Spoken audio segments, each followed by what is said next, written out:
Na somo letu ambalo tulianza jana ni aliyeficha fungu kwenye leso. Kitabu cha Luka sura 19 mstari wa 12 hadi mstari wa 22. Tukaangalia kwamba kuna mtu mmoja Kabaila, na tafsiri nzuri ya Kabaila ambayo tuliona jana ni mwekezaji.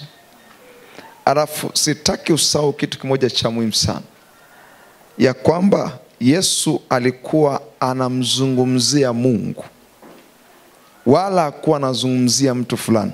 Alikuwa anatuonyesha mtizamo wa Mungu, alikuwa anatuonyesha moyo wa Mungu, alikuwa anatuonyesha pia tabia ya Mungu.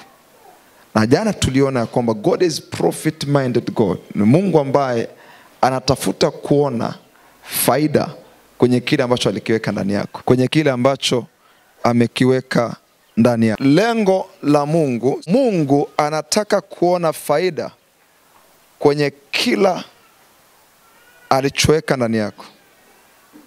Aliita watumwa 10, akawapa fungu moja moja, kila mmoja akampa fungu moja. Alapo alipowapa wale mafungu 10, wale watu 10 watumwa wake, akawaambia, fanyeni biashara hata nitakapokuja. Na unajua kuna maneno mengine ya Kiingereza makubwa zaidi ambayo sikutaka kuyaelezea jana. King James Version, tafsiri ya Kiingereza mojawapo inasema occupy till I come. Jambo la pili, to a certain or a specific period of time. Yani iko hivi, kile ambacho Mungu amekiweka ndani yako kinapaswa kuijaza dunia, au kinapaswa kujaza eneo lako la wito kwa ujazo fulani. Kwa mfano, hilo siri nataka ni wapi? Kwa sisi wachungaji, Mzee Moses Kulora kuna kitu alikijaza kwenye nchi hii kwa muda wake wa maisha hapa Tanzania. Tunakubaliana na hilo? Okay. Wazee wengine kama kina Mzee Mabondo walifanya vitu vikubwa hapa kwenye taifa hili, wakajaza kwa sehemu yao. Akina Mwalimu Makasege mpaka sasa hivi wanajaza na wao kwa sehemu zao. Kwa hiyo muda ambao Mungu amekupa ni muda wa kujaza, ni muda wa kukimimina kile kitu ambacho amekiweka ndani yako. Ni muda wa kukimimina kitoke nje na kijaze eneo lako la wito. Naomba mnisikilize. Huu muda wa maisha ulionao, huu ni muda wa kumimina kile kitu ambacho Mungu amekiweka ndani yako, na kimimina kitoke nje, alafu kijaze eneo fulani la wito. Iwe ni kwenye nchi yako au kwenye mataifa. Inategemeana na imani yako sasa. So Mungu hajaweka hilo fungu kwa Sara. Ataka hilo fungu sasa leo liweka ndani yako litoke nje. Hilo fungu lazima likawa ni kipaji fulani unacho, lazima likawa ni huduma fulani unayo, lazima kawa ni kipawa fulani ulicho nacho. Kuna watu mahali hapa, wanafunzi, vijana wadogo wadogo, utakuta wewe utakuja kuwa msomi mkubwa kwenye nchi, unayetegemewa kwenye masuala ya kisayansi, masuala ya kielimu ya kitaifa, na uko mahali hapo unanisikia, na Mungu ameweka iko kitu ndani yako. Manake Mungu atakuja kudai ya kwamba katikati ya wasomi wakubwa wa miaka fulani, mbona sijakuona wakati niliweka iko kitu ndani yako? Uko mahali hapa, kumbe umebeba jibu la nini maana ya mfanya biashara wa kiagano kwenye nchi hii. Nini maana? Who is a covenant businessman or businesswoman of God? Nini maana ya kuwa mfanya biashara wa kiagano? Atakayetuletea pattern namna gani wafanya biashara wa kiagano wanakuwa. Sema amen. Amen. Umebeba iko kitu ndani yako, kipo, na kinapaswa kujaza ile eneo la biashara to the point ambayo wafanya biashara wale wa upande wa giza wanakuja kuuliza maswali. I say, sisi tumefanya biashara tumefanikiwa, lakini ya kwako naona ni kama imepitiliza sana, ni kama sio ya kawaida. Sema kwa sauti, niko tayari Bwana. Sema kwa sauti kubwa, niko tayari Bwana. That's very important. Sitaki usahau wiki ninachokisema. Kwa hiyo you have to occupy till he come. Kile ambacho ameweka ndani yako lazima kijaze eneo lako la wito. Nasikiliza, tukishasema fanyeni biashara mpaka nitakapokuja, maana yake atafanyaje? Atakuja. Fanyeni biashara mpaka nitakapokuja, maana yake anakuja. Na anakuja kutaka nini? Tulisema jana, Mungu akishakupa fungu ndani yako, atakuja kutaka vitu viwili. Atataka uzalishaji na faida. Uko mahali hapa, wewe unapaswa kuwa majibu kwenye eneo la fedha, hasa ndani ya ufalme wa Mungu. Lakini bado unapambana na 10,000, utoaji wa 20,000, na ndani yako hakuna ule msukumo wa kumtaka Mungu akupandishe viwango kwa namna fulani. Nataka tuyakatae ya maisha na kuyahesabu kwamba sio maisha mazuri.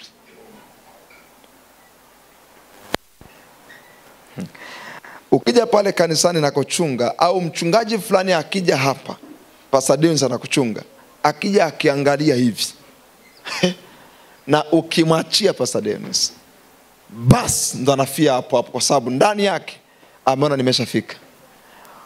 Wachungaji wengi wanafika mwisho wa kwenye kile ambacho Mungu aliwaitia kwa sababu ya kiwango fulani cha sadaka kikianza kuja. Kuna mchungaji ukimleta hapa, akiona watu wa namna hii, ameshamaliza, nasubiri Yesu arudi.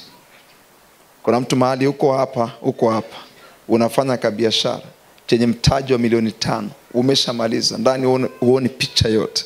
Alafu Mungu anakuona mtu ambaye unapaswa kuwa bilionea ndani ya miaka kadhaa inayokuja mbele. Sema, nakataa kuridhika na mambo manyonge. Amkiri kwa sauti, nakataa kuridhika na mambo manyonge. Sema, nakataa kuridhika na mambo manyonge. Sema, hayo mambo sio ushuhuda wangu.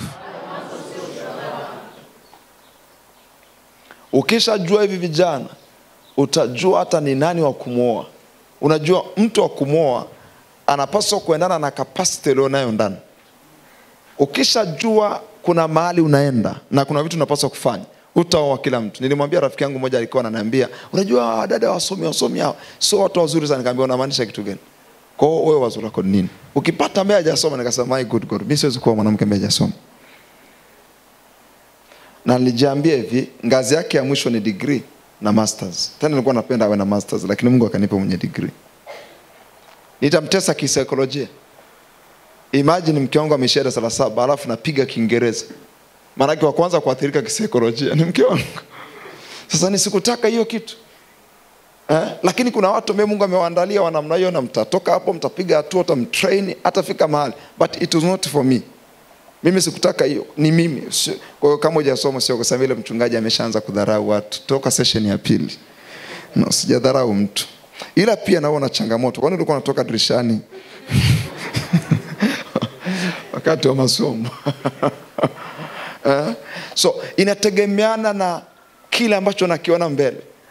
Hiyo struggle yako ya kupata mchumba is not that struggle. Yani sio kwamba ni struggle, ni huna picha ndani. Hiyo kudate na vibinti, haka ukimekuona kana nywele zimekaa hivi, unajua nimekupenda. Haka nywele zimeenda mbele, unajua toka nimekuona nimemwona Mungu kabisa ananisemesha. Yani wewe, kila mwanamke anayekuja na style fulani ya nywele ni wako wako. Umeanza kudate ni kwa sababu una picha ndani yako. Ni kwa sababu ujue umebeba fungu gani. Kuna binti ukimpelekea kitu fulani ulichokibeba, anazima pale pale. Unajua kila gari na uwezo wake. Pikipiki ina uwezo wa kubeba kilo labda 200. Pikipiki. Kuna gari ambazo zinaweza kubeba tani 1. Kuna gari zinaweza kubeba tani mpaka 10. Kwa inategemeana. Mwanamke unaomoa si msaidizi, ndio tela lenyewe la kubeba huo mzigo. Sasa hebu niambie, umekachukua tu kana angalia juu, mdomo kanapeleka hivi, kanarudisha hivi, kanachezesha kope, kako busy kujikoboa sasa hivi. Unajua ukimwona mtoto na miaka 24 yuko anatumia kemikali usoni, usimwoe huyo mtu. Mimi nimetoa ushauri wa bure. Yaani ukimwona binti anahangaika na uso sana, anapaka na badilisha rangi, usimwoe huyo, unaua tatizo na mtenda kukwama mno mle ndani.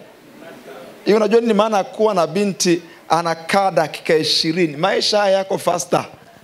kukaa dakika 30 hapo kwenye kioo. Achana naye huyo, asante. Ninazuia ile hali ya mtu kuanza kuhangaikia mwili. Manake huyo ni mtu ambaye amepoteza focus. Huyo ni mtu ambaye ajue anaenda wapi. Naongea na maisha mtu mmoja mahali hapa. Sasa nitoke huko, nianze sasa kuzungumza vile vitu nyeti. Ni mambo gani yaliyopelekea huyu mtumwa aliyeficha fungu kwenye leso ashindwe kuzalisha? Ni mambo gani yalimpelekea ashindwe kuzalisha? Haya mambo yako matano ametazungumzia kwenye conference hii. Mambo matano. Ni mambo gani yaliyopelekea huyu mtumwa aliyeficha fungu lake kwenye leso akashindwa kuzalisha? Na ni mambo gani ambayo yatakupelekea wewe uliyeketi mahali hapa kijana kushindwa kuzalisha?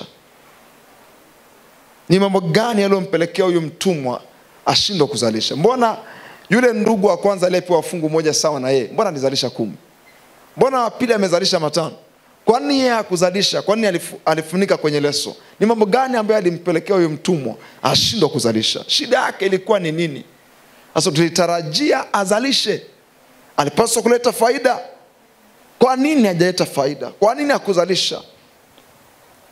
Vivyo hivyo pia ni mambo gani yatakao kupelekea wewe ushindwe kuzalisha?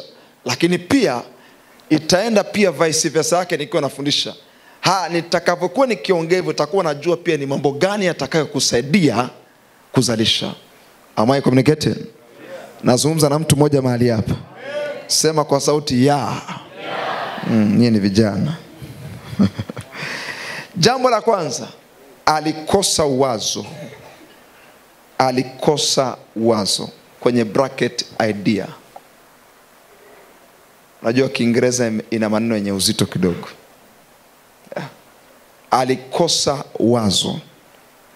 Alikosa idea kwa lugha ya Kiingereza. Alafu andika maneno mengine chini yake. Nini alikosa, nini afanye ili atengeneze faida? Alikosa wazo. Kuna kitu kwenye ufalme huu kinaitwa wazo, idea. Idea. Luka sura ya 19 mstari wa 23.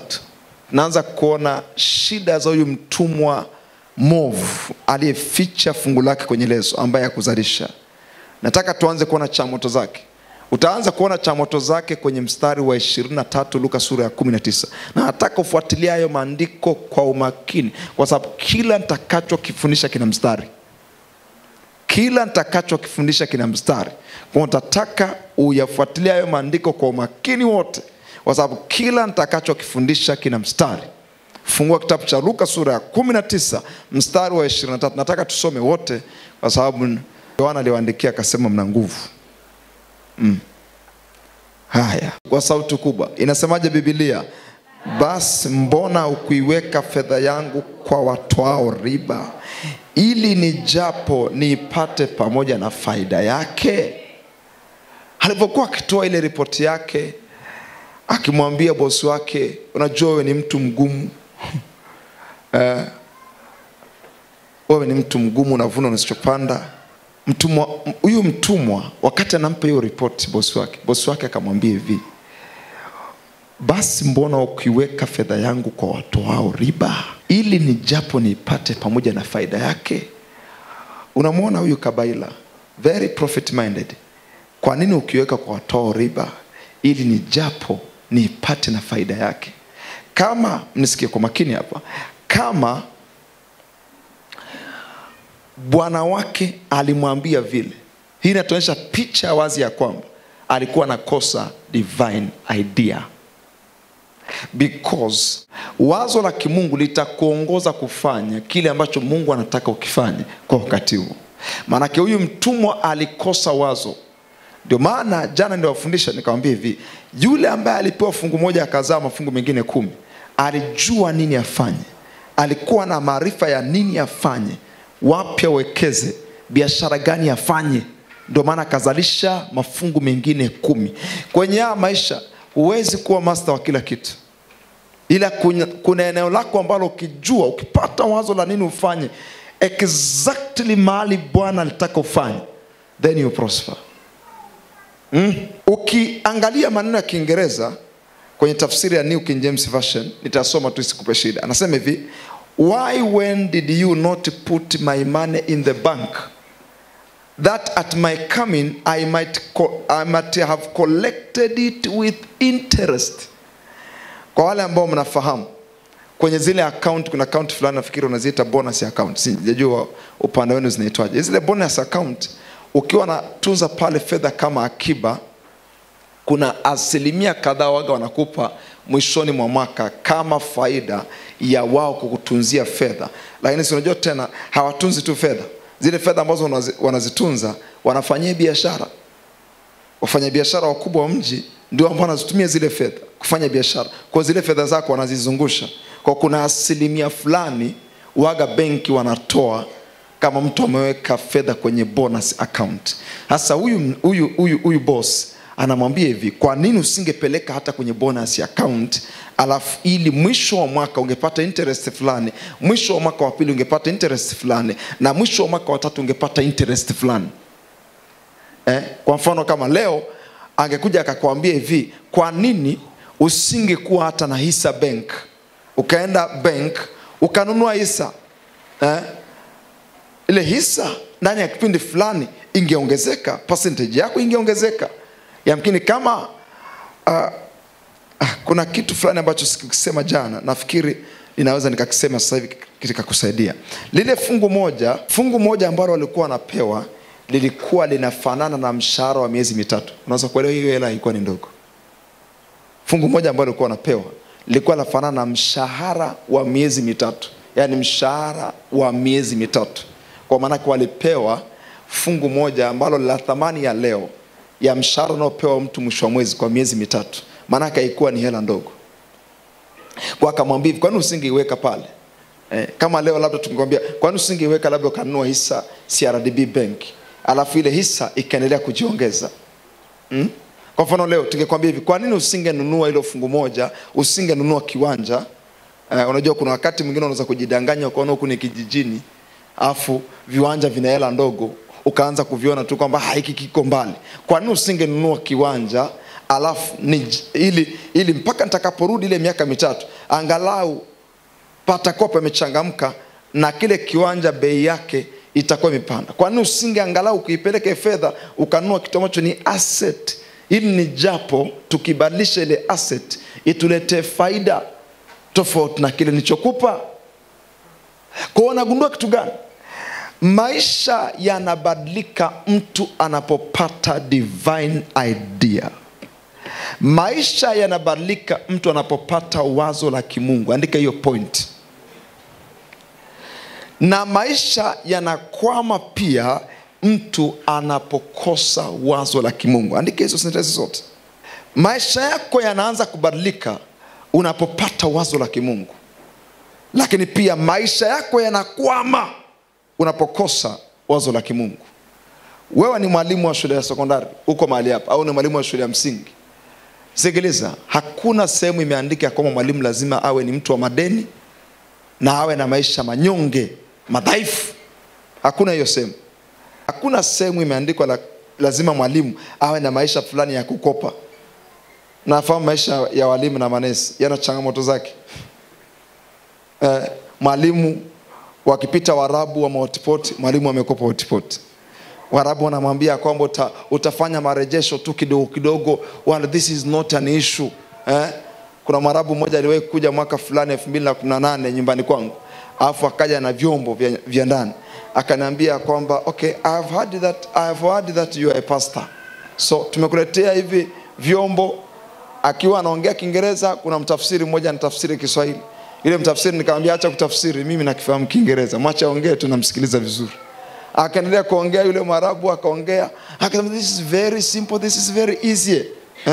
Chukua tu hivi vyombo na hizi seti, alafu utakuwa unaleta kiasi cha fedha. Nikamwambia no, I don't need that. Niambia why pastor? You need it. Niambia I don't need it. Ni kwa sababu ni mkopo. Unajua kitu ambacho walimu hakifahamu ni hiki. ya kwamba ule mwisho wa mwezi ambao aliona ni rahisi kurudisha 50,000, hajui ni mambo mangapi yatamwangukia huo mwisho wa mwezi. Ndio utaanza kuona mambo yanaanza kuwa magumu kutokea pale. Unaanza kuona walimu wa shule ya msingi na walimu wa sekondari ni watu ambao wako busy kukopa mahotipoti. Busy. Ndio walimu wa shule ya msingi na walimu wa sekondari. Nenda kacheki maisha yao. Wanachukua mkopo kwa ajili ya vyombo vya ndani. Hivyo nafahamu maisha haya yalivyo. Ni afadhali ukae na sinia moja kubwa ambalo unajaza wali mle, afu wanakula wanao, wakati unajipanga kununua otipoti au sahani moja moja na kijiko kimoja kimoja. Wakati unatumia sinia, wewe unajiandaa. Anaweza kuja mtu nyumbani kwako akakucheka, lakini kesho ukamzidi matokeo. Haya maisha hayajaumbwa kuigana. Hatuko hapa kumuiga mtu. Amevaaje, none of your business. Unaweza kuvaa suruali hiyo lakini ikawa ni safi kila siku, lakini ndani unajiandaa kuja na matokeo fulani. Hatuko kuvaa kama fulani alivyovaa. Hatuko kuchukua madera hayo kama mmoja alivyokopa akachukua. Hiyo unajua maisha yanaweza kuletea laana. Kuna binti yangu mmoja alikuwa anafanya biashara ya sabuni. Sasa akaja akaniambia, nafanya biashara ya sabuni baba, alafu ninakuwa nawakopesha watu. Nikamwambia samani, unakuwa unafanyaje? Nakuwa nawakopesha watu nini? Sabuni. Za shilingi ngapi? 500. Unamaanisha kwamba kuna watu kwenye jamii wanakopaga sabuni? Niambia bila kukopa, bila kukopesha hatufanyi biashara. Nikamwambia hivi, hiyo ni kitu mbaya sana. Hiyo mentality mbaya sana. Yaani mtu ana shilingi 500 Pastor Dionis, ana shilingi 500 ya kununua ile sabuni, ila anamwambia uje kuchukua kesho kutwa, ila 500 anayo ya kulipia wakati huo. Check hizo mentality. Angalia sasa hivi vijana anatembelea iPhone. Yuko kanisani ni bodaboda. Ameona wenzake wote bodaboda wenzake wanaenda kwenye zile pata simu kwa mkopo. Siku umeingia kwenye pata simu kwa mkopo, ujue wewe sio mtu wa agano. Una shida hapa. Weka mkono kichwani hivi. Fanya hivi. Fanya hivi, gonga tu. Kama una simu ya mkopo, baada ya hapo unapaswa kutubu. Kwa sababu hakuna mahali pameandikwa lazima utumie smartphone. Hapana mahali pameandikwa. And you can prepare yourself for that. Unaweza kujiandaa kupata hiyo simu ndani ya kipindi cha muda. Hatufanyi mashindano na watu. You are running your own race. Unakimbia mbio zako mwenyewe. Wala tushindani na watu kwenye haya maisha. Wewe ni bodaboda uko mahali hapa. Umeona wenzako wamechukua simu kwa mkopo. Ni kweli una iPhone, lakini unafanya marejesho. Marejesho kila wiki 20,000. Alafu wana software yao. Usipofanya marejesho wanaifunga. So wakifunga kwa sababu tayari ushaanza kutamba mtaani, una simu, lazima uende ukaifungue na hela fulani. Unaanza njia za mkato. Chenga. Nani alikwambia uchukue hiyo simu? Ulikuwa unashindana na nani? Kuna kitu ulikiona wenzako wanakifanya, ukakiiga. Hapo ndo kimekuletea mzigo. Sasa hivi unaka mzigo, huwezi kukimbia vizuri. Listen, ukibeba hii, hautakimbia kama mwenzako ambaye hana hii. Wakati mwenzako yuko free, anakimbia kwa speed. Unaona anakuambia hivi, aisee bwana nimeshanunua kiwanja mahali fulani. Ila wewe una mzigo wa marejesho ya simu. Uwezi kukimbia, umesimama hapo. Akina mama mlioko mahali hapa, ukiona jirani yako anapika nyama kila siku, you never know, yamkini mume wake ni mpokea rushwa. Usijifananishe na mtu.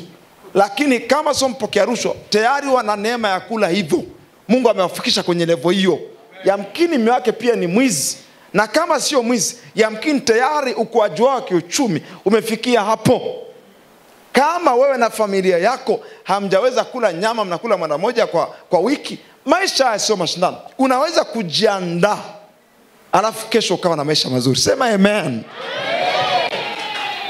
Usijisikie vibaya. Unajua tunachokosa hapa ni divine idea. Watu wanaenda kwa kuiga, lakini watu hawaendi kwa kutafuta wazo la kimungu. Divine idea ndio ambayo ilitengeneza empires. Divine idea ndio ambayo ilitengeneza falme. Wazo la kimungu ndilo ambalo kwa hilo watu walijenga vitu. Kwa hilo watu walitengeneza miji. Kwa hilo watu walijenga falme. Divine ideas. Sikizeni kwa makini. Moja ya shida tulionayo kwenye serikali za Afrika ni ukosefu wa wazo la kimungu la nini taifa lifanye kwa ajili au kwa rasilimali ambazo Mungu ametupa.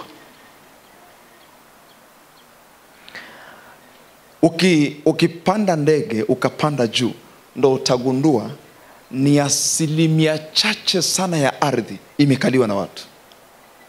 Almost 70%, 70% ya ardhi iliyoko Tanzania haijaguswa na watu. Na hiyo ardhi ina dhahabu, hiyo ardhi ina almasi, hiyo ardhi inazalisha mazao, hiyo ardhi ina mito, hiyo ardhi ina mabwawa, hiyo ardhi ina maziwa, hiyo ardhi ina chemichemi mbalimbali, hiyo ardhi ina mabonde yenye rutuba, hiyo ardhi ina mbuga. Alafu wananchi wake ni maskini. Nchi ya Israel ni nchi inayoongoza duniani kwa kupeleka mboga na matunda Ulaya. Alafu ni nchi ambayo 80% ya nchi ni jangwa, na wanakamto kamoja tu kaitwa Jordan. Na kwa huo mtu mmoja, angalia, wanalisha Ulaya nzima ni kwa muda mrefu sana.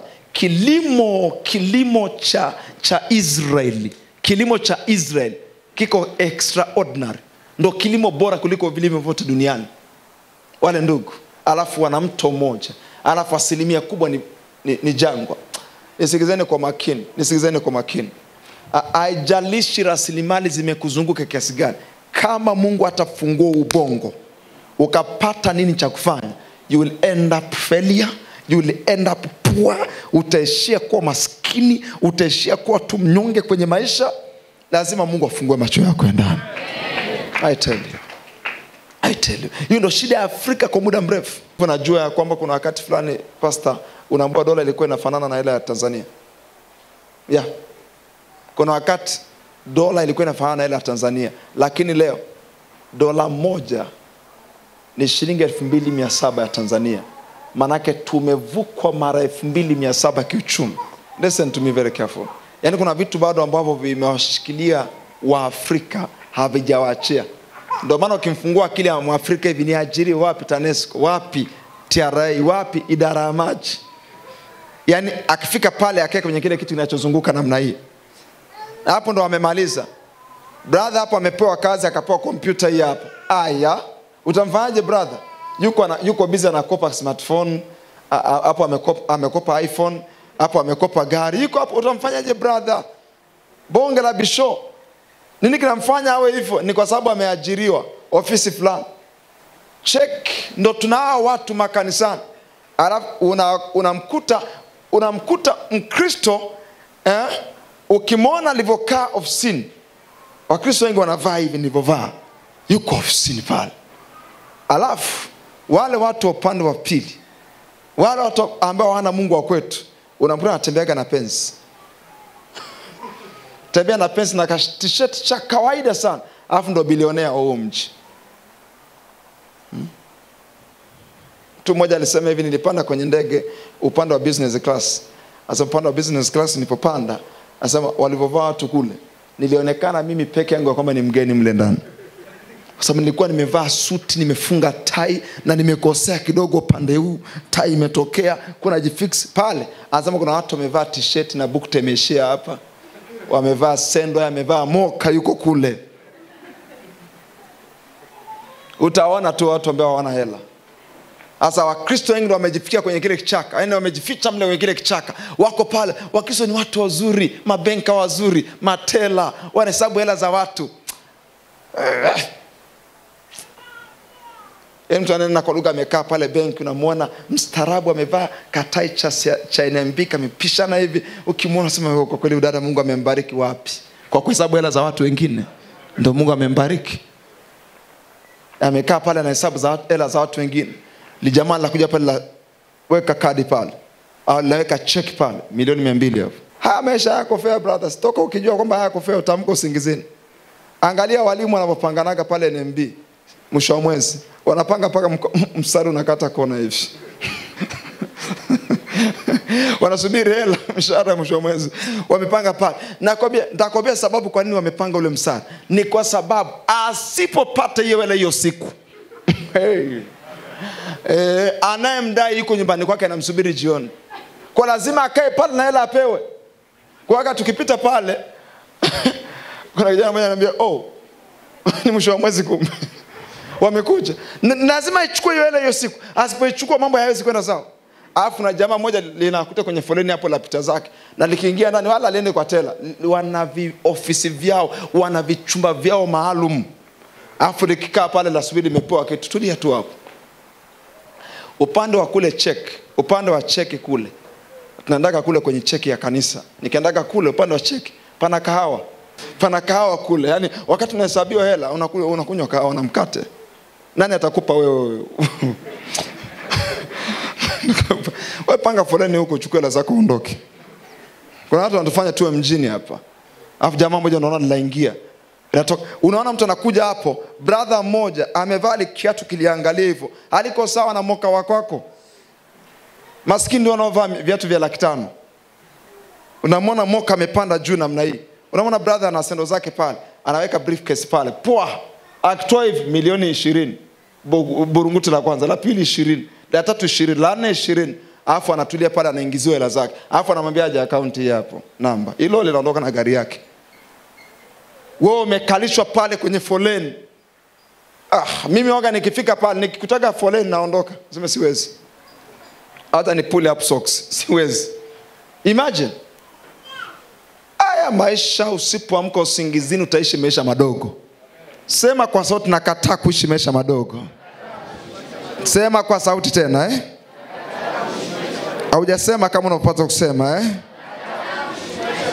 Unakuta kijana ni mpiga debe stendi, anapiga debe, alafu ameacha mbuga ina visima nyumbani kwao kijijini. Ila yuko stendi anapiga debe. Kuna mdudu yuko kichwani kwake, amemwambia hivi stendi pana hela, lakini huku ni bush, huku ni kijijini. Akiwa na sau ya kwamba angejua namna ya kufanya na yale maji na ile mbuga, watu wangemfuata na gari zao kule kijijini. Ila yuko pale mpiga debe pale stand.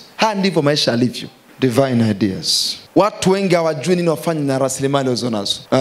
Mtu anakufuata ofisini na kumwambia, pastor, ningepata mtaji, ningeweza kuanza biashara fulani. Unazungumza kitu gani? Unasema ungepata mtaji wakati una smartphone. Unazungumza na mimi ofisini afu na smartphone mkononi. Unazungumza habari za mtaji upi? Mtaji ni huo umeshikilia mkononi kwako. Kwa watu ambao nitakupa ni kwamba tafuta watu mahali wanauzaga simu. Unanunua simu, peleka hiyo simu iuze 100,000 badala 400,000. Nani alikwambia uinunue wakati hauna mtaji? Hii ndio nchi ambayo unakuta msomi wa chuo kikuu amemaliza masters, yuko na iPhone mkononi, alafu ameweka miguu juu kwenye sofa, anasubiri ajira zitoke. Hii ndio nchi ya namna hiyo. Afrika ndivyo ilivyo.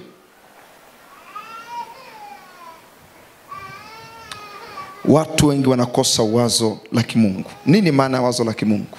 Andika. Wazo la kimungu au divine idea ni sauti ya Roho Mtakatifu kwenye akili zako. Hiki ndio kitu ambacho hujawahi kusikia. Wazo la kimungu ni sauti ya Roho Mtakatifu inayokuja kwenye akili zako. Ni sauti ya Roho Mtakatifu kwenye akili zako. Kwa sauti ya Roho Mtakatifu kwenye akili za mtu ndio tunapata wazo la kimungu. Listen. Kuna aina 3 za mawazo. Kuna 3 za mawazo. Aina ya kwanza ya wazo ni wazo la kiungu. Aina ya pili ya wazo ni wazo la kawaida. Aina ya 3 ya wazo ni wazo la kishetani. Wazo la kawaida ni ile umekaa hapa, kwa mfano, nisikilize, au unatembea barabarani, unawaza, kuna kabinti likapenda sana kanisani, au unawaza, nikifika nyumbani niangalie movie fulani. Yale mawazo ya kawaida ambayo yanapita kwenye akili zako. Hiyo ni aina ya mawazo. Kuna mawazo ya kishetani ambaye anakuambia hivi, jiue. Mawazo kama hayo, iba mahali fulani, nenda kachukua kitu fulani. Haya ni mawazo ya kishetani. Lakini kuna mawazo ya kimungu ambayo ni matokeo ya sauti ya Mungu kwenda kwenye akili za mtu, alafu ikampa cha kufanya. Sizungumzi umekaa mahali unasikia sauti nakwambiaje, mwanangu mwanangu. Sizungumzia hayo mambo mimi. Nyinyi ndio mnayapenda hayo. Nilipokuwa pale kwenye maombi, Bwana akanisemesha, ya Kristo, usio unapenda kuhangaika na haya, yatakuchosha. Maana Kristo anapenda hiki kitu, anapenda kiki. Mi mshirika ambaye anakuja ofisini kwangu na kuniambia, Bwana amenisemesha kitu hiki na hiki, waga simfurahi sana. Waga mimi sina hiyo lugha pastor. Miaka mingi mimi sipendi hiyo lugha. Wewe nenda kaseme tu kwamba, Bwana nimekuja hapa mchungaji, nina jambo hili na hili na hili. Kwa nini uende fana unasema hivi, Mungu ameniambia? Mungu akishakwambia usije kwangu kwa sababu amekwambia yeye. Mimi ni nani? Mungu ameniambia hivi na hivi. Toka Mungu amekwambia unakuja kufanya ofisini kwangu. Kwa sababu nenda kwenye ofisi ya kwake, kwa sababu yeye ndiye aliyekwambia. Hivi nafikiri Mungu akisema mimi nitashauri nini? Alafu ndo nakwambia ati Mungu ameniambia naomba unishauri. Wewe unaonaje? Wewe hujamsikia Mungu. Sauti ya Roho Mtakatifu kwenye akili zako ndo tunaita wazo la kimungu. Sikiliza, sauti ya Roho Mtakatifu kwenye akili zako itakuja kwa mfumo wa wazo. Na hilo wazo ambalo ni matokeo ya sauti ya Mungu tunalita wazo la kimungu, divine idea. Karamasaka toskevila. Nisikilize, wazo la kimungu ni sauti ya Mungu kwenye akili yako inayokuja na mfumo wa inayokuja na ufunuo wa kusaidia ujue cha kufanya ili utoke kwenye hali fulani. Naomba uandike hiyo point. Wazo la kimungu ni sauti ya Mungu kwenye akili yako inayokuja na ufunuo wa kukusaidia kujua cha kufanya ili utoke kwenye hali fulani, hatua fulani, mazingira fulani ya kiuchumi. Hilo ndo wazo la kimungu. Mmekaa na marasilimali mengi. Rasilimali nyingi zinakuzunguka and you don't know what to do. Hujui nini ufanye. You don't know how to do. Hujui namna gani ufanye na kudili na hizo rasilimali. Niliona ka clip siku moja kalinisumbua sana kale ka clip. Kale ka clip nilikaona mtu mmoja hana mguu mmoja, anatembea na mguu mmoja namna hii. Sasa kuna mtu akashuka kwenye gari akiwa hana nauli. Wakawa wanasumbuana na konda. Katika kusumbuana na konda, yule mtu ambaye hana mguu mmoja akamwambia, mnagombana nini? Huyu hapa hajatoa hii nauli hivi na hivi na hivi. Yule ambaye ana mguu mmoja akatoa hela kuzima hayo malumbano. Unaona sasa, issue ipo kwenye ulemavu kwamba sina mguu sina mkono. Issue ipo hauna wazo la kimungu. Mama mmoja alikuja kanisani, akaniambia nimekuja na fomu hii hapa, nahitaji msaada. Mimi nilikuwa mfanyabiashara wa pamba, hivi na hivi na hivi na hivi. Wakaja watu wakanivamia, wa upande wa mume wangu, wakanipiga wakaniumiza. Angalia mkono ulivyovunjika. Nikamwambia samahani, ulikuwa tajiri wa pamba? Okay. Nikamwambia hivi, kwani hii fomu ni ya nini kama ulikuwa ni tajiri? Akaniambia kwa sababu angalia mkono mchungaji. Unajua kuna watu wengine ni wanachengala macho Nikamwambia hivi, inawezekanaje ukawa omba wakati uliwahi kuwa milionea? Au story yako ni ya uongo? Nikambana pasa, akakasirika. Nikamwambia sikutaka ugomvi na wewe mama. Chukua 20,000 hapa. Nilikuwa naomba.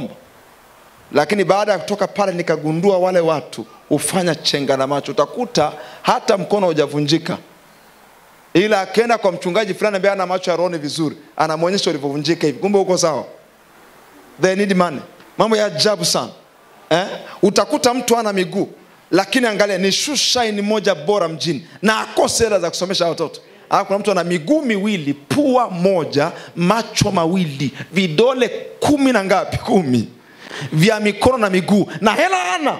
Watu walisaidiwa na Mungu kupitia wazo la kiungu. Nisikilize, Mungu husaidia watu kupitia wazo la kiungu. Andika hiyo point. Mungu husaidia watu kupitia wazo la kiungu. Inakuja kama divine idea. Divine idea ikija ndani yako, you know and you know you are helped by God. Mungu amekusaidia. Vijana, Mungu akijifunua kwako akakupa wazo, unajua na kujua amekusaidia. Mtu mzuri kwenye haya maisha ni aliyekupa wazo na sio fedha. Kwa sababu ukipewa fedha ndani ya muda mfupi utakuwa umezitumia na zimeisha. Lakini ukipewa wazo ni sawa na mtu aliyepewa urithi. Mtu aliyekupa wazo anakupa urithi. Ndio maana Mungu ana biashara kumpa mtu fedha, Mungu anampa urithi. Mfano watu kadhaa, kuna watu kadhaa. Mtu wa kwanza Isaka, andika Mwanzo sura ya 26 mstari wa kwanza mpaka mstari wa 12. Isaka. Na baada hapa tutaka tupate muda wa kuomba, na muda mzuri. Tutaka tupate muda wa kuomba baada ya somo hili ili Mungu afungue fikra za watu. Tumekaa na rasilimali nyingi sana, lakini watu wengi hawajui namna kuzitumia. Nimesema Mwanzo sura ya 26 mstari wa kwanza mpaka mstari wa 12. Andika mfano wa Isaka. Isaka, Biblia inasema hivi, njaa ilipotokea mahali alipokuwa anaishi Isaka, baada ya njaa kubwa kutokea, tunamwona Isaka anataka kushuka Misri ili kujikomboa na ile njaa. Na Mungu anamtokea Isaka na kumwambia usishuke kwenda Misri. Hapa nitawafundisha kitu cha tofauti sana. Unisikize kwa makini. Isaka baada ya njaa kutokea kwenye ile nchi, akataka kukimbia Misri ili ajiokoe na ile njaa. Kwa nini alikuwa anakimbia Misri? Alikuwa anakimbia Misri kwa sababu ana rekodi ndani yake ya kwamba baba yake wakati wa ile njaa ya kwanza ile mtokea baba yake alikimbia Misri kwa Farao na akaokoka na ile njaa. Sasa hapa tunamuona Isaka baada hiyo changamoto, yule anataka kukimbilia kwenda Misri kutafuta msaada wa kumwokoa kinyume na ile njaa. Listen, Mungu akamtokea Isaka. Kuna mambo kadhaa nataka niafundishe hapa atakusaidia sana. Akamwambia usishuke kwenda Misri, baki kwenye nchi nitakayokuambia. Biblia inasema hivi, Mungu alipomwambia vile Isaka akakaa. Alipokaa kwenye ile nchi, tunaona kuna kitu kinatokea. Mungu akamwambia hivi, baki kwenye nchi nitakayokuambia. Tunamwona Isaka akakaa. Ukisoma ya maandiko utakuta Isaka akakaa Gerari. Alipokaa Gerari, Mungu akamwekea wazo ndani ya moyo wake. Na wazo hilo ni lipi? Wazo la kilimo cha umwagiliaji. Isaka akaanza kumwagilia. Isaka akaanza kufanya kilimo cha umwagiliaji. Imetokea wapi? Palikuwa na visima pia babake alikuwa amevichimba hapo mwanzoni, vikao vimefukiwa na Wafilisti. Akavifukua vile visima. Cha kwanza alikiita Sitna, cha pili alikiita Esek, cha tatu akakiita Rehoboth. Wafilisti walimsumbua kwenye kisima cha kwanza, lakini akaenda kwenye kisima cha pili. Wakamsumbua, akawaachia, akaenda kwenye kisima cha tatu. Alipoenda kwenye kisima cha tatu akasema tumwachie, anaona ameendelea sana. Akabaki na kimoja, akakipa jina, akakiita Rehoboth. Bwana ametufanyia nafasi, tutazidi katika nchi. Angalia, jamaa akapata wazo la kilimo cha umwagiliaji, akaanza kufanya shughuli ya umwagiliaji. Na Biblia inasema kwenye mstari wa 12 na 13, mtu huyo akawa mkuu. Hawezi kuwa mkuu nje ya wazo la kimungu. Akawa mkuu kiasi ambacho Abimelech anakuja kwa Isaka. Abimelech anamwambia hivi, angalia umekuwa mkuu sana, na sasa tumeweza kupata hofu na wewe, usije ukaungana na maadui zetu ukatupiga. Kwa akamwambia hivi, tufanye mkataba wa amani ya kwamba utakao tuvamie. Wakaandika mkataba wa amani. Mtu mmoja alipata wazo la kimungu la kilimo cha umwagiliaji. Nisikizeni binti zangu, haya maisha sio kila ambaye anafanya kazi benki ndio Mungu amembariki. Mke wangu alikuwa ananiambia habari ya dada mmoja alikuwa anasoma naye, pastor. Aliniambia nilifurahia sana Roshuda. Anasema yule dada alikuwa anasoma naye chuo. Mama yake alikuwa ni fundi cherehani. Alikuwa anashona nguo pale Mwanza vizuri sana. Yule binti alipomaliza chuo hakutafuta kazi. Akaenda kwa mama yake kutafuta kujifunza cherehani. Akaanza kujifunza. Unaambiwa hivi, amejifunza miaka kadhaa. Amedumu kwenye ile jambo kwa muda mrefu. Sasa hivi gauni moja ya harusi wanashona 1.5 milioni 1.5. Aliyekuambia yule mtu ambaye yuko benki ndio mwenye hela ndiye aliyekuloga. Aliyekuambia yule mtu anayeingiaga ofisi za TANESCO ndio mwenye hela ndiye aliyekuloga. Ndiye aliyekuloga. Unavyoona wafanyakazi wa serikali na hizi pickup za serikali na hizi cruiser mkonge za serikali, ukasema kwamba kwa kweli ningepata na mimi kazi, ukafikiri yale ndio maisha. Huyo ndiye aliyekuloga. Kuna wakati pasta wazo la kimungu la mjia mtu ana degree linamwambia hivi ukajifunze cherehani. Alafu anasema mimi nasubiri ajira. Mungu anakuambia hivi, jifunze cherehani. Najua ukuu wako utafunuliwaje. Sio na ajira, nenda kajifunze cherehani. Kijana wa kiume, Kuna vijana wa kiume wanatengeneza fedha kwa sababu ya cherehani. Sikiliza, utasema hivi, mantarabasai. Utasema hivi, pastor, Mungu amenipa wazo la matunda, lakini angalia watu wa matunda ni wengi sana mjini. No. Listen to me very careful. Mungu, sauti ya Mungu ina adhama. Yani kama sauti ya Mungu imekwambia ukafungue kijiwe cha matunda, that will not be familiar. Hilo wazo litatofautisha namna ya kuuza matunda kwenye huo mji. Mtu anakuambia hivi, wanafanya wengi. What if wanaofanya wengi wameshawaumiza sana wateja? Mafundi cherehani pastor, mbona ni wengi sana? What if ya kwamba wale wengi wote wamepoteza vitambaa, wamechukua hela za watu, hajamshonea mtu kwa wakati, wanawaliza watu na wafahamu mafundi unawasikia. Kesho sherehe unafika pale, unaambia fundi tayari, anakuambia hivi, nisubiri dakika 5. Dakika 5 hizo pastor ndo anatoa kitambaa, hajaanza kukikata, anakuambia dakika 5. Watu wameshawaumiza watu. Wakati Mungu anakuambia hivi, anza kujifunza cherehani. Mungu anajua wameshaumiza sana watu na utabaki peke yako. Hilo ndio jambo ambalo hujawahi kulijua. Kuna binti moja aliwahi kunishangaza sana. Tulikuwa tunasoma chuo. Yule binti pastor halishwi na baba yake wala na mama yake. Yule binti anaendesha maisha yake mwenyewe chuoni 100%. Nikamuuliza unafanyaje? Siku moja nikaona ameposti vitenge vingi kwenye status yake. Ana mtaji alionao ni smartphone. Baba yake ni mchungaji. In fact yule binti alikuwa ni wajabu sana. Akimpigia simu baba yake naomba hela matumizi, baba yake anakuambia hivi, wewe likubwa libinti lizima mpaka leo unaniombaga hela. Sasa muombe nani hela? Na binti ni binti, ukitaka akaombe kwingine hela watamtumia vibaya. Katika ule uchungu wa kufanyia vile na baba yake, yule binti akichangamsha akili yake. Unajua sometimes matatizo yanaweza kuamsha. Ni kwa sababu hujapata matatizo. Yule binti bwana alinishangaza. Akasema hivi, sasa nimeona amepost hivyo vitenge, nikamwambia naomba hiki kitenge hiki nataka nimnunulie mama. Baadaye nikamuuliza hivi, huu mtaji unaotolea wapi hivi vitenge? Akaniambia na mtaji basi, hebu unafanyaje? Akasema hivi, naenda pale, kuna soko linaitwa Mwanjero kule Mbeya. Nikienda pale ninaongea na mtu wa duka la vitenge. Mimi naambia pastor, watu wanakosa wazo la kimungu, sio hela.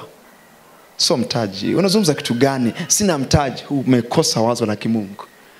Anamfuata huyo mtu wa duka la vitenge, anamwambia hivi, sikiliza, mimi sina hela mtaji, ila nina uwezo wa kupiga picha vitenge vitu vilivyoko hapa, alafu nikavipost kwenye status ya kwangu, wanafunzi wenzangu wakaviona, alafu mwanafunzi akichagua kitenge hiki hapa, mimi nakuja kuchukua kwako, nampelekea, akinipa hela mimi nitakuwa nachukua 5,000, alafu nitakuwa nakurudishia hiyo hela. Hapa ametumia bilioni 5.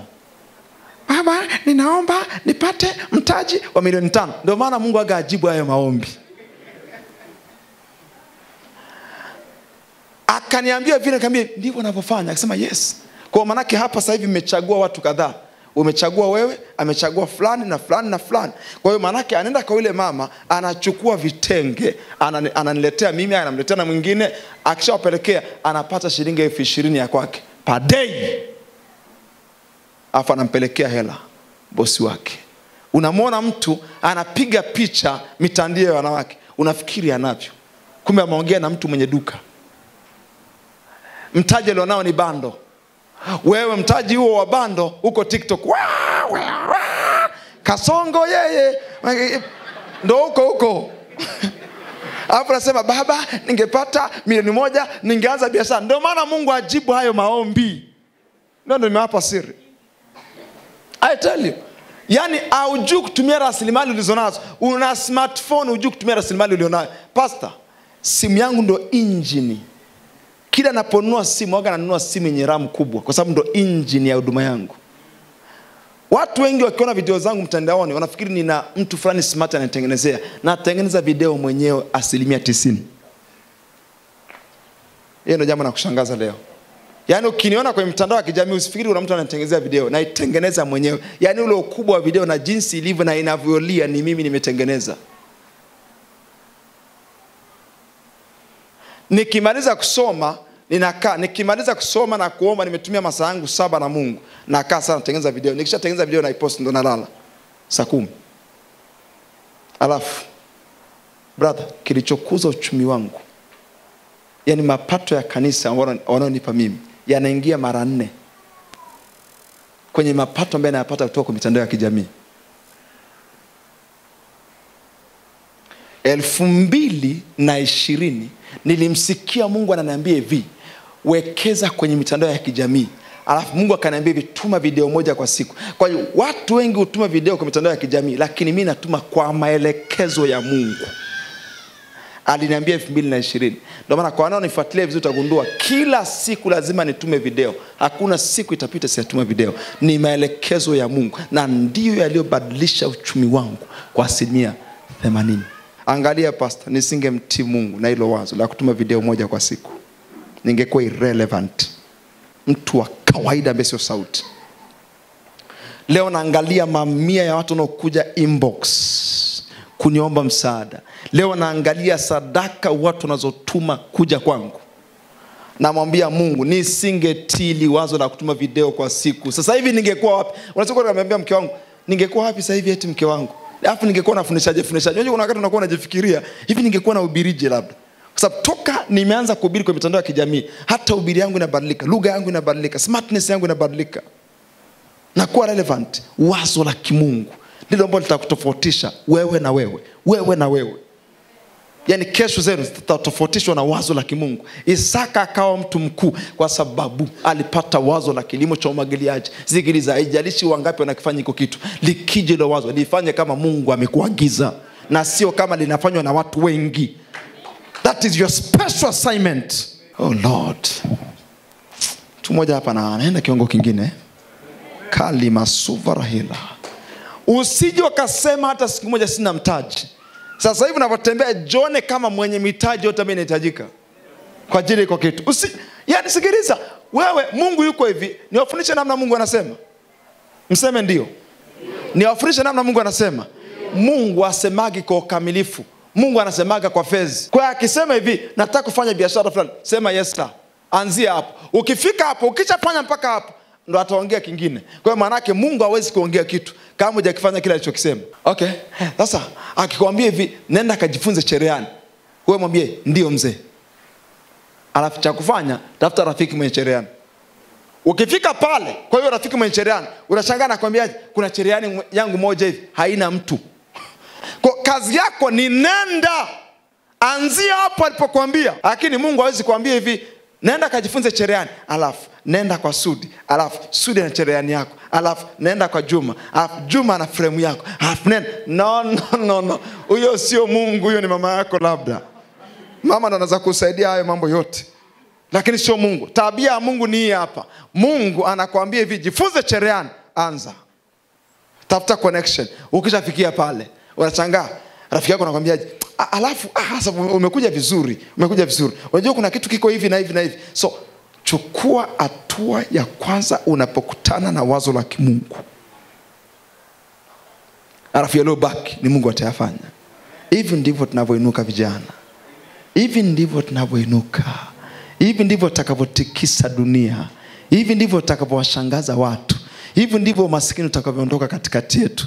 Kama una imani sema amen kubwa. Sema amen yenye uhai. My good God, nina vitu vingi hapa na shindo nianzie wapi nimalizie wapi. Mwanzo sura 30 mstari wa 37 mstari wa 43. Huyu ni Yakobo. Yakobo, jaribu kufikiri. My good God. Hey! Najisikia upako wa Roho Mtakatifu ndani yangu. Pastor, nitaomba dakika kama 5 za kuomba na watu. Lazima vichwa vilipuke. Lazima vichwa vione. Listen. Yakobo, wewe hujawahi kuwa na boss. Yakobo aliwahi kuwa na boss mwovu. Tena boss mjomba. Boss mbaya. Boss asiye na huruma. Boss mfano wa Laban ni boss anayekubadilishia mshahara mara 10. Imagine mliafikiana ya kwamba nitakulipa 400,000 kuanzia sasa hivi. Alafu imefika siku ya kulipa 400,000, anakuambia awe nakulipa 200,000, mazingira hayajakaa vizuri. Alafu mnagombana pale, mnaweka mkataba mpya. Basi kuanzia sasa hivi nitakulipa 500,000. Unafika muda wa kulipa 500,000, anakupa 1,500,000. Alimbadilishia Yakobo mshahara mara 10. Nenda kasoma Biblia. Mara 10. Yaani una boss anakubadilishia mshahara mara 10. Yaani akiona umefanikiwa vizuri, anakubadilishia. Kwa mfano, wakati ule haikuwa ni fedha, ilikuwa ni wanyama. Mnafikiana kwamba kuanzia leo mbuzi weusi ni wa kwangu. Wanaanza kuzaa vizuri weusi. Wanazaa vizuri, anakuambia hivi mwisho wa mwezi, anambia hapana, tuanze weupe. Na wale weusi akupi. Anaenda weupe, mwisho wa mwezi weupe ndio wanazaa kuliko weusi, anasema chukua weusi. Jaribu kufikiria, mara 10 wanaanza madoadoa. Wa madoadoa ndio wako wako Yakobo kuanzia leo. Wanaanza kuzaa madoadoa tu, kwambia chukua weupe. Mara 10. Ikafika point Yakobo akasema enough is enough. Na ndivyo ambavyo usiposema hiyo sentence, maisha yako yanakoma pale pale. Imetosha hii kitu ya kubadilishwa mshahara mara hii. Mara hizo zote 10. Yakobo, nisikilize alichokifanya. Akamwambia hivi, hii kitu imetosha. Na nafikiri aliweka kamgomo fulani cha kuendelea na kazi. Na baada ya pale wakakaa wakafanyana maafikiano ya kwamba kondoo, nisikilizeni, wa madoa na maraka, na nafikiri sijui weusi, hao watakuwa ndo mali yako Yakobo, na huo ndo utakuwa ndo mshahara wako. Milia ilikuwa ni namba 1, madoa na maraka, hao ndo ilikuwa ndo mshahara wa Yakobo. Listen to me very careful. Baada ya kuachana pale, angalia watu smart. Check uzao wa Yakobo alivyo watu smart. These are smart men. Akawapa watu wake wale kondoo wote ambao wana milia, wana maraka na madoa. Akaambia watu wake, kuanzia leo chungeni hao, niacheni. Yakobo, uzao wa Ibrahimu, hakuwa watu wa kawaida. Chukueni hawa kondoo, niacheni hawa wa Laban. Yaani wale ambao wana rangi moja, si walikuwa wa Laban. Sema niacheni hawa. Akachunga mara ya kwanza, akachunga mara ya pili. Akiwa mbugani na wachunga, si akapata wazo la kimungu bwana. Akapata wazo la kimungu akiwa anachunga wakati wa kuonyesha maji, akaangalia akagundua wakati wa kuonyesha maji wanapandana mle. Sema hapa siwezi kufanya kitu hapa, nika speed up matokeo yangu. Akachukua fito, akazimenya. Alipozimenya akaziweka ndani ya maji. Zile fito zikisha kuwa ndani ya maji zinaonyesha picha ya milia. Ndani ya maji akazipanga, alafu zikaita picha ya milia. Maana yake alikuwa anatengeneza principle ya imagination. Kanuni ya picha. Yaani kondoo akiwa anaangalia hiyo picha, alafu dume likampanda akiwa anaangalia picha, maana yake mtoto atazaliwa sawa sawa na nini? Na picha. We bwana wewe.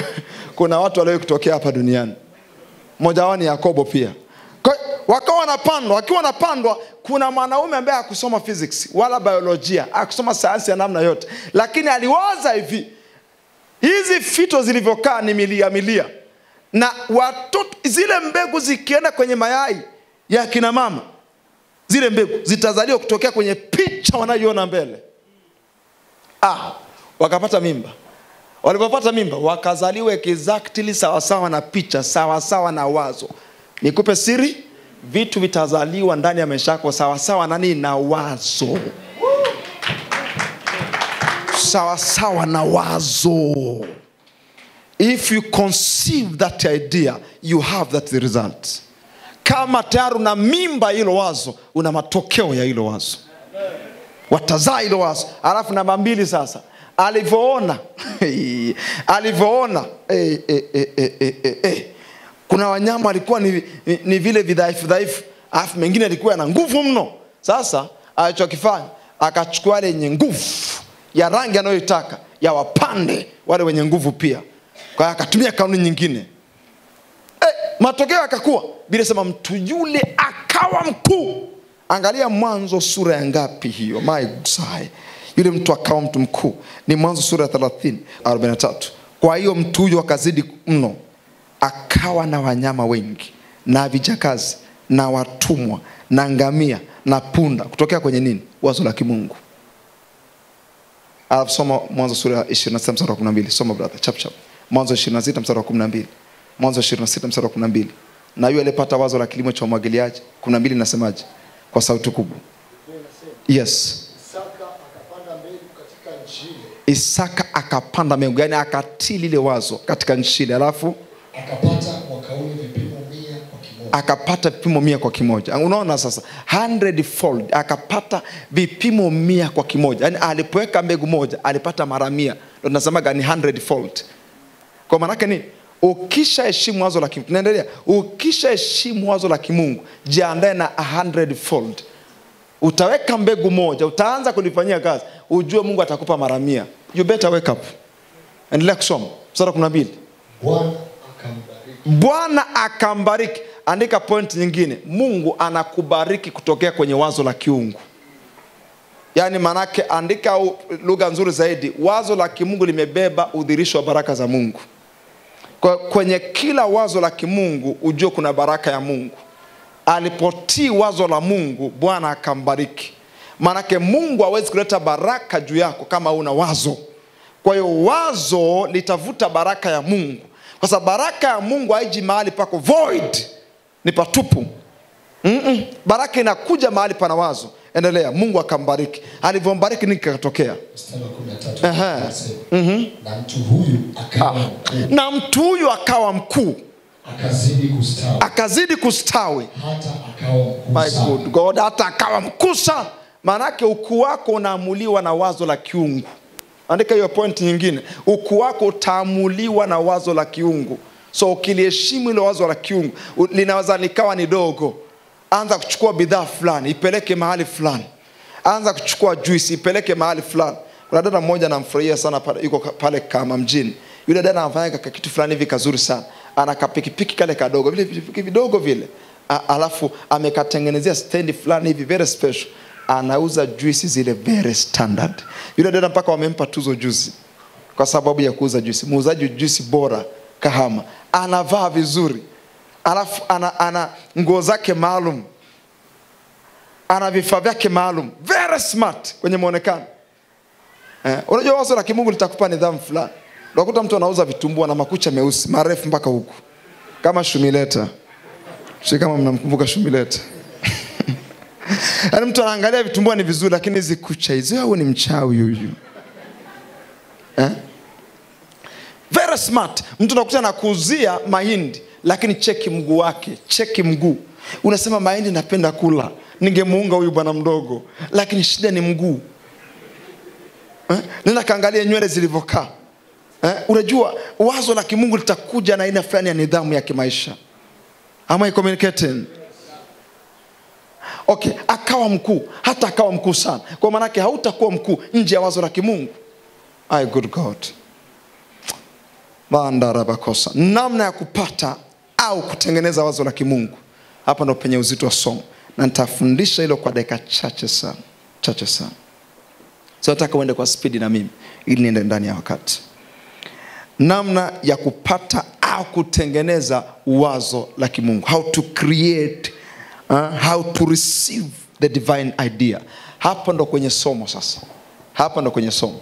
Ninaomba hapo mnisikilize kwa makini wote. Kwa sababu nimekufundisha umuhimu wa wazo la kiungu. Ya kwamba ni sauti ya Mungu inayokuja kwenye akili zako. Na nisikilize, achana na haya mambo. Mungu siku hizi hazungumzi hivi. Kwa asilimia kubwa Mungu siku hizi hazungumzi hivi. Ulidanganywa na wazee wako. Waambie ili Mungu aseme lazima usikie. Na Dorcas mwanangu, fanya hivi na hivi na hivi. Too late. Utachelewa. Kwa asilimia kubwa Mungu anazungumza kupitia wazo. Anakuja kurushia kitu kwenye moyo wako, ameshamaliza. Ndio ameshazungumza, tena hakina makelele wala hakina vitisho. Wewe ulivyomoga hivi, usiku unaomba chumbani peke yako alafu unaangalia nyuma na mlango umefungwa. Hivi akija akasema hivi, Dorcas, unatoka dirishani na kuna grill. Ushangaa mtu anatoka dirishani na grill anatoka nayo. Kama yani kama mlango umefungwa yote na unaogopa na unasema rika raba shango unaangalia nyuma peke yako na mlango umefungwa. Mungu akija kusema hivi, Juma au Mathayo, unakufa hapo hapo. Inabidi Mungu afanye kazi ya kufufua sasa. Ila azungumze na wewe. Mungu atumize namna na unajifahamu ulivyomoga. Ni mawazo yako tu, wakati mwingine umekaa umejiwazisha kitu fulani, unasema Bwana alisema na mimi hivi na hivi. Ni afadhali nikakufundisha namna ya kutengeneza wazo la kiungu. Moja, uwe wazi kwa Roho Mtakatifu katika kusaidia kupata au kutengeneza wazo la kimungu. Uwe wazi, be open to the Holy Spirit.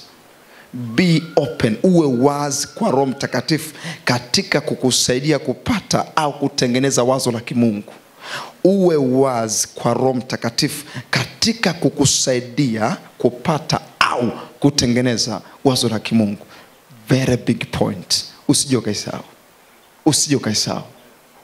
Usije ukaisahau. Uwe wazi kwa Roho Mtakatifu. Be open to the Holy Spirit. Ndio maana sikilize kwa makini. Niwape siri ninyi mliookoka. Kila wakati iwe umekaa au unatembea, jifunze kusema haya maneno: na kuabudu Roho Mtakatifu, na kupenda Roho Mtakatifu, asante Roho Mtakatifu. Tengeneza mazingira ya kujiweka wazi ili Roho Mtakatifu afanye kazi ndani yako. Roho Mtakatifu akisha kuwa active na wewe, utakuwa unapata mawazo ya kiungu kila dakika. Unajua mawazo ya kiungu ya mengine sio kwa ajili ya kuanzisha biashara. Mengine inakuwa ni kwa ajili ya kuboresha unachokifanya. Kuna wakati nilikuwa natuma video za namna fulani, baadaye tukakaa, hebu mboresha, weka namna fulani, weka picha fulani za title. Zimekuja as progress. Yaani unavyokuwa unakuwa wazi kwa Roho Mtakatifu kila wakati, anakuwa na kufungulia stages mbalimbali za ubora kile ambacho unakifanya.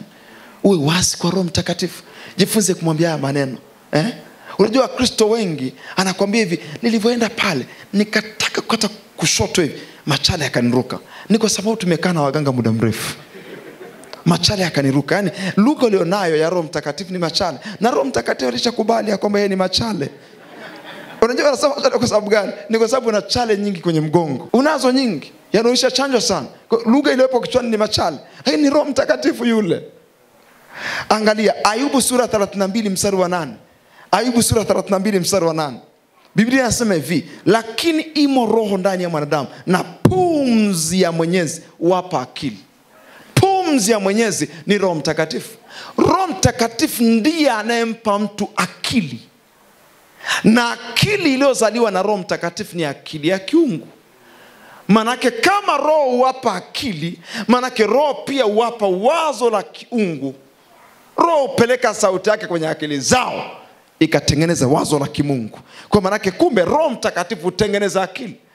I wonder pastor, mtu yuko lisala pili, nema karibasova, rikarabasai, mandagabara, lisala pili, ananena kwa lugha, ananena katika Roho, anaomba katika Roho, afa kutoka pale hana cha kufanya. No way. Kuna kitu hakiko sawa na wewe. Yaani at least ukinena kwa lugha nusu saa au dakika 30 au lisali moja, basi uondoke na kitu.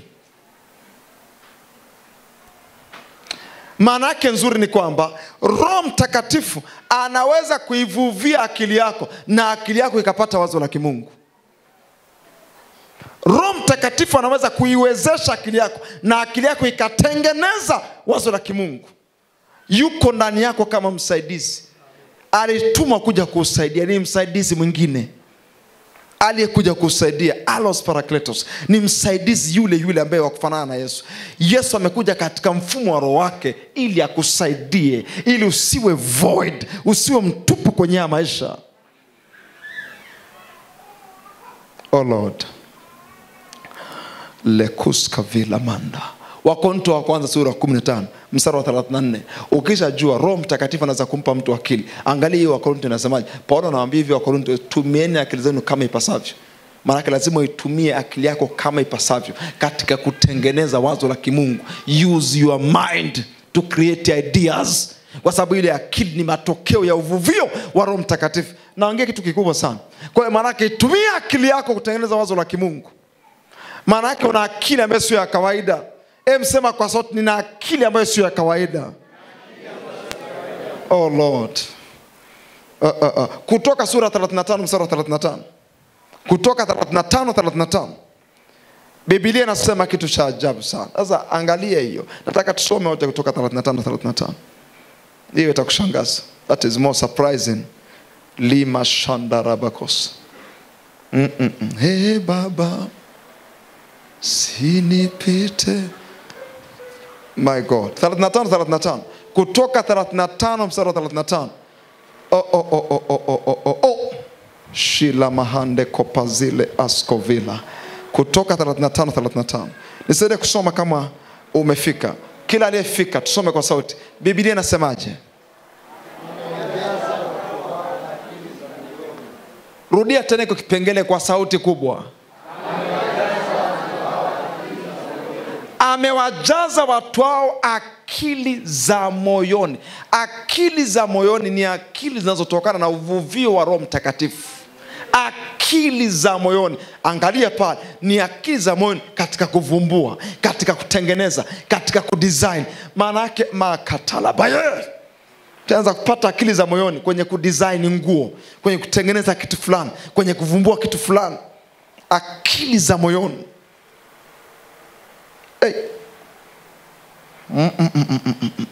Kama Mungu anaweza kujaza akili za moyoni, kutoka kwenye akili za moyoni unatengeneza mawazo ya kiungu. Na tena kuomba dakika chache zinazo kuja mbele. 2, jifunze kuwa na muda wa utulivu kuanzia risali 1. Jifunze kuwa na muda wa utulivu kuanzia risali 1. Watu wasiotulia hawapatagi mawazo ya kiungu. Usipende kuongea sana. Usipende kuongea sana. Usipende kuchangia sana mambo. Yaani watu wakiongea siasa unaongea, wakiongea Simba na Yanga unaongea. Yaani tungechukua yule mchezaji, yaani unajua yule kocha, tungenunua yule mchezaji, tungeshinda hii ligi. Jamaa anajua namna ya kushinda ligi ambayo yeye hayuko. Yaani yuko Tabora, huku Tabora, Malolo, anaelezea timu ya Yanga, lakini hawezi kuelezea hali ya umasikini alionayo. Wanaume, yaani utakuta siasa anaongea, michezo anaongea, habari za mke wa mtu kuachika anaongea. Wewe ni mtu wa namna gani? Jifunze kuwa na muda wa utulivu. Jifunze kuwa na muda wa ukimya. Kuna wakati ambao pastor nafikiri wewe unaelewa. Kuna wakati hata mke wako akija kukuambia baby, unakuwa you feel. Yaani kuna wakati ukikaa mwenyewe hautaki interruption. Iwe ni ya mtoto, unawapenda lakini this time nafanya jambo la kuwasaidia kuna next level. Kuna wakati mke wangu anaweza kuja, anakuja na excitation nyingi. Mume wangu hivi na hivi na hivi na hivi. Anakuta hata kucheka sicheki na kutabasamu. Najaribu kumwambia kitu gani? Give me time. Kuna wakati ambao ninafungaga simu yangu ili nipate muda wa utulivu. Kuna wakati ambao nikiingia ofisini namwambia msaidizi wangu usiruhusu mtu aingie ofisini. Jifunze kuwa na muda wa utulivu. Makelele anamfanyaga Roho Mtakatifu asiongee. Biblia inasema hivi, Roho wa Bwana akatulia juu ya vilindi vya uso wa maji. Alafu Mungu akasema, Roho wa Mungu anapenda kutulia mahali penye utulivu. Alafu mahali penye utulivu Mungu ana tabia ya kusema.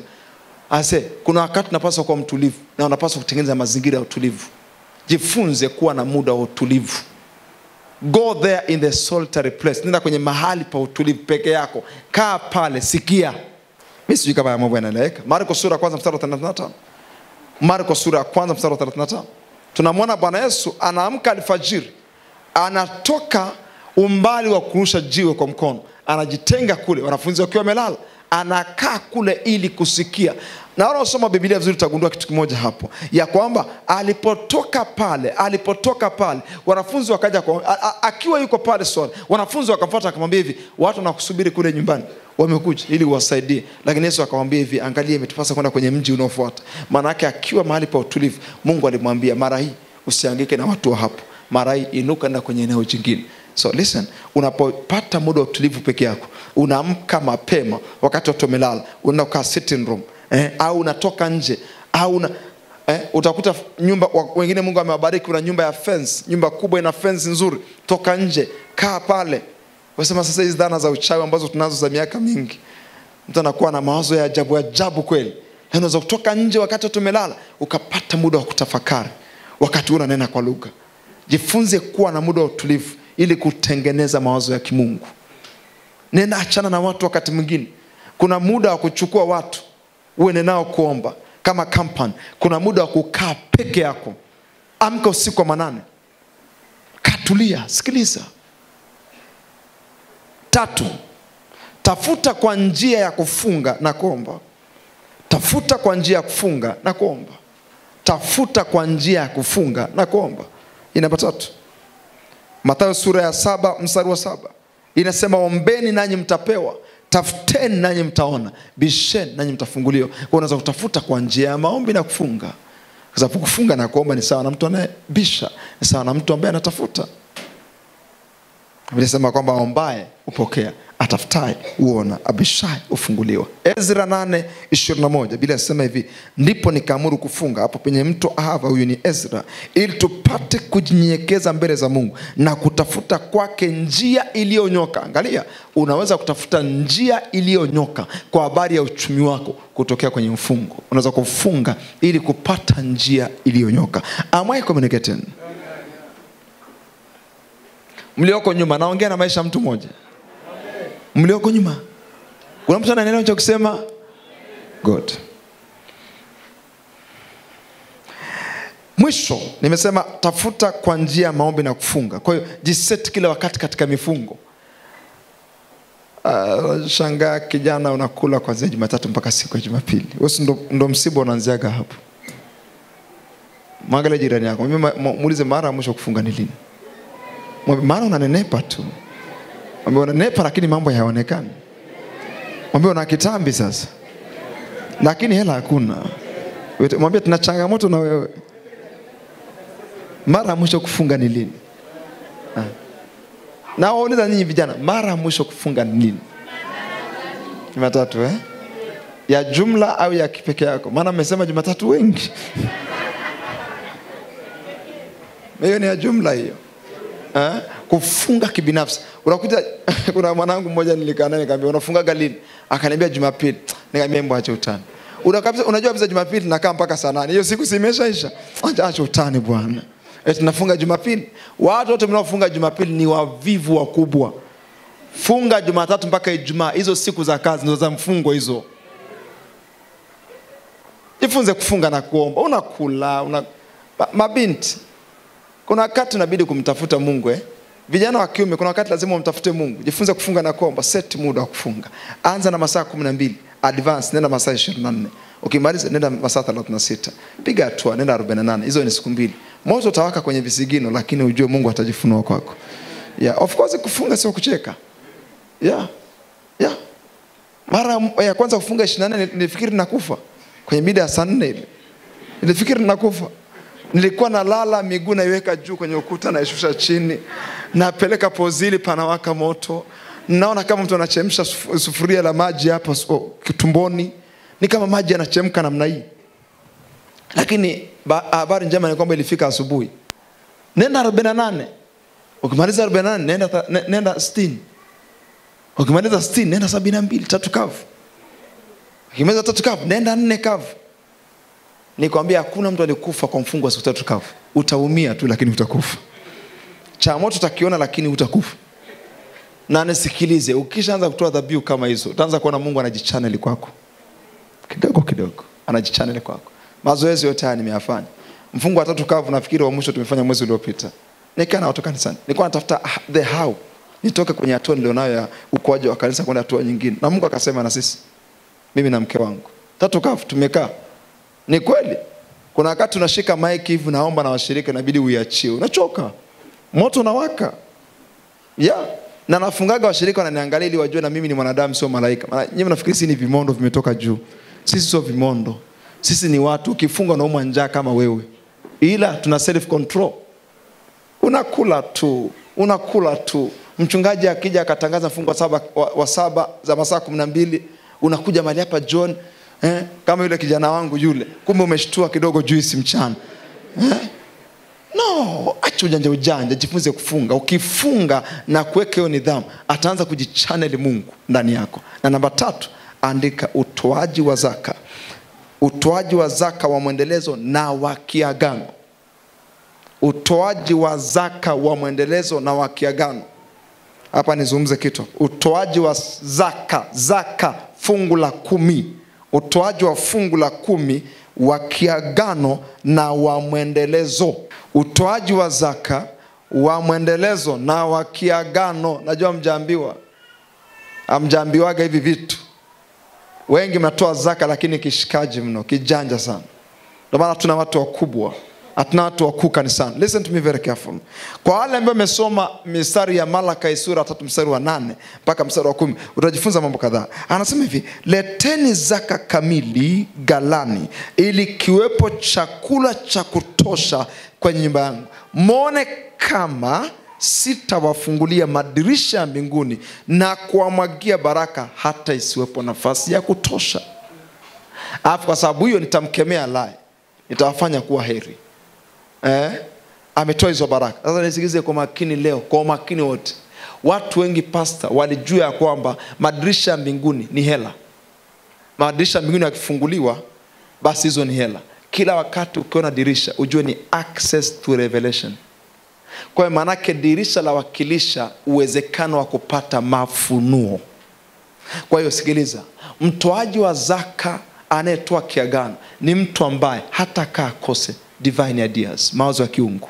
Kwa sababu madirisha yakifunguka, mawazo ya kiungu yanaachiliwa. Yani maana yake nzuri ni kwamba madirisha ya mbinguni ni uwezekano wa kupata mafunuo. Ufunuo wa nini ufanye, namna gani ufanye, matokeo ya namna fulani uyapataje. Yani huo uwezekano wa kupata yale matokeo, huo uwezekano wa kuona hizo siri unatokana na zaka. Listen. Wengi mnatoa sadaka zaka katika state 3. State ya kwanza ni hisia. Hisia. Yani siku ile ukijisikia vizuri unatoa sadaka. Na nataka mpaka mchungaji aone. Alafu namba 2, wengi mnatoa sadaka kwa mazoea ya zaka. Alafu 3, wengi wanatoa sadaka pastor kwa kurusha. Yani iko hivi, ni mfanyakazi wa kiserikali anatoa mwezi huu, mwezi unaofuata mambo yakisha kuwa mengi hatoi. Mimi nawafahamu Wakristo vizuri, sijaanza nao leo. Au akiwa kwenye changamoto nyingi hatoi. Ninawaitaga ofisini, namuuliza hivi, mbona umeacha kutoa sadaka zaka? Anakuambia kwamba na mambo mengi pastor. Who told you tunatoa sadaka zaka kwa sababu mambo ni mazuri? Hivyo kuna wakati tukiwa kwenye chuo cha Biblia tumekaa na wachungaji, askofu mmoja akawaita wachungaji wake, akawaambia kwamba nyinyi wachungaji hamtoagi zaka. Nikasema kumbe kuna wachungaji pia hawatoagi zaka bwana. And you wonder how watu wamekwama kwenye maisha. Ni kwa sababu gani? Hatumheshimu Mungu kwa zaka na fungu la 10.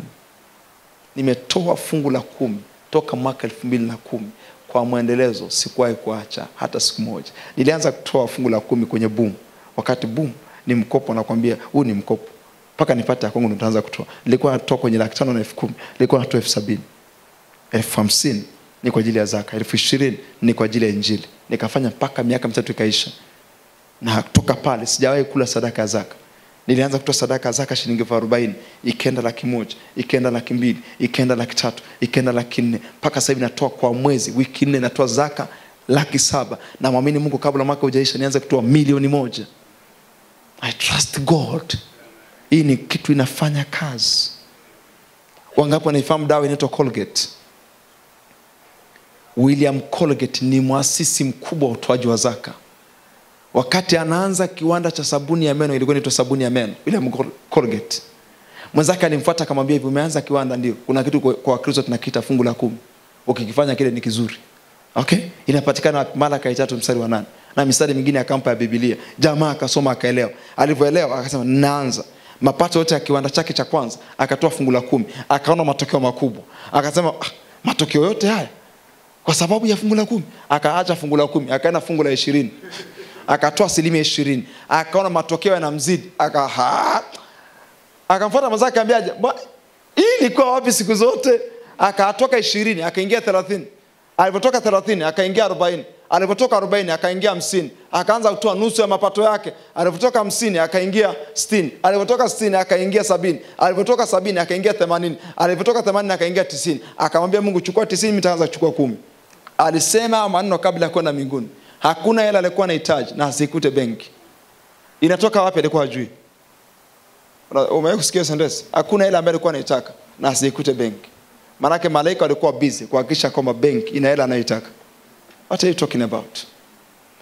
Niambie, unaiondoaje Colgate? Ni pendekezo la madaktari duniani. Unaiondoaje Colgate? Unaiondoaje? Ina Mungu mle ndani. Imetolewa zaka miaka mingi, 90%. Vigo Doctor ikija itaishia kwa Vigo Doctor. Dabar ikija itaishia hapo. Lakini Colgate ni Colgate mpaka Yesu anarudi. Ina agano na Mungu. Wewe wewe mandazi yako wanayasema sana wateja ni kwa sababu hayatolewa zaka. Yani mandazi yako ni magumu, yani yanakosa sukari. Yani mteja akila ndazi lako anakuta makosa kama 20. Ni kwa sababu hilo ndazi lina zaka. Sasa leo unaona Mungu anakubariki ni kwa sababu ya kumheshimu. Listen, namna rahisi ambayo unapaswa kuisikia kutoka kwenye ibada leo. Namna rahisi ya kutembea na mbingu zilizo wazi. Toa zaka kwa uaminifu. Tunatoa zaka kwa mwendelezo na kiagano. Covenantly iko hivi, ni lazima nitoe. Haijalishi mazingira ni magumu kiasi gani, but I must give it. Alafu kwa mwendelezo anamaanisha kitu gani? Kwenye kila fedha ambayo Mungu atanipa nitairekodi kwenye daftari na nitaitoa kama ilivyo kwa mwendelezo. Ukifanya vile miaka 2 mfululizo, nothing will stop you in this life. Simama kwa miguu yako hapo ulipo. Kuna watu Mungu aliwahi kuwasemesha, alikuletea wazo ukalidharau. Alikwambia anza kufanya kitu fulani, ukadai ya kwamba kina udongo ndani yake, au sio kile ambacho ulikuwa unakitaka, lakini kumbe ndani yake kilikuwa kimebeba mapinduzi ya uchumi wako. Ukamzuia Mungu. Mko mahali hapa. Kuna wengine mko hapa, hauonagi wazo lote la kimungu la kuja ndani yako. Shetani amefunika fikra zako, amefunika ubongo wako, amefunika akili zako. Nothing is yielding. Hakuna kitu kinazaliwa kutoka ndani yako. Mchana wa leo Mungu anawafungua. Mchana wa leo nguvu za Mungu zinapita kwenye akili za watu, kwa sababu tukishia kuzungumza maneno matupu hatasaidia watu. And God is going to deliver you. Mungu anaenda kufungua. Baada ya hapa lazima uanze kutembea na mbingu zilizo wazi, kukusemesha ya kwamba fanya hivi ili uwe tofauti na wafanyakazi wenzako. Fanya hivi ili uwe tofauti na wafanyabiashara wenzako.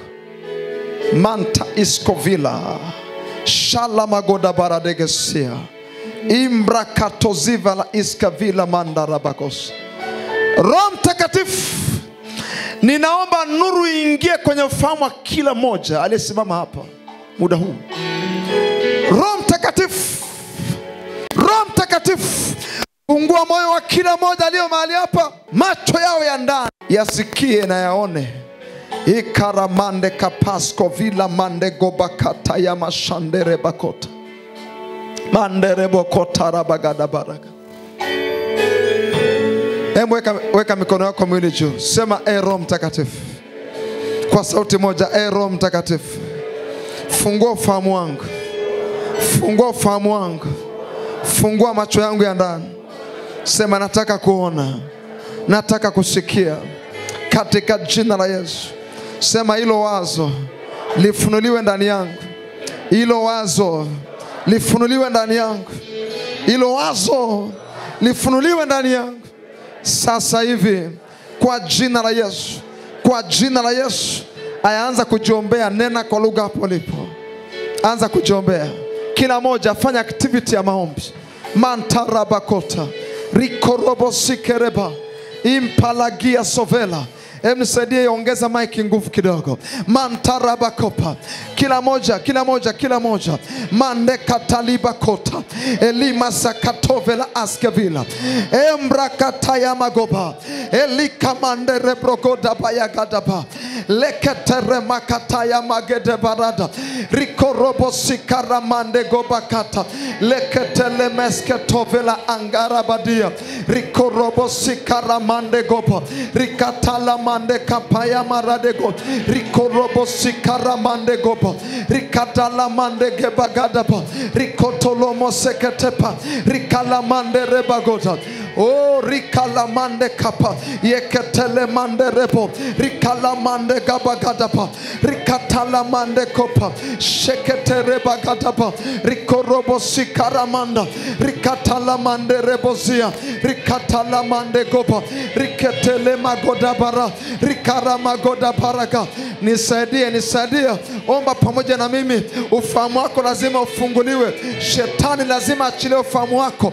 Nguvu za giza lazima ziondoke kwenye ufahamu wako. Lazima uanze kusikia. Rekopakataya mandegoba, rikaramande goba kaya, rikoseketeleba, rikaramande goba kata, rikorobo sikaramanda, rikaramande goba kata, rikorobo shatalaba, rikaramande goba sata, rikorobo sikarabande, rikorobo sikarabakaya.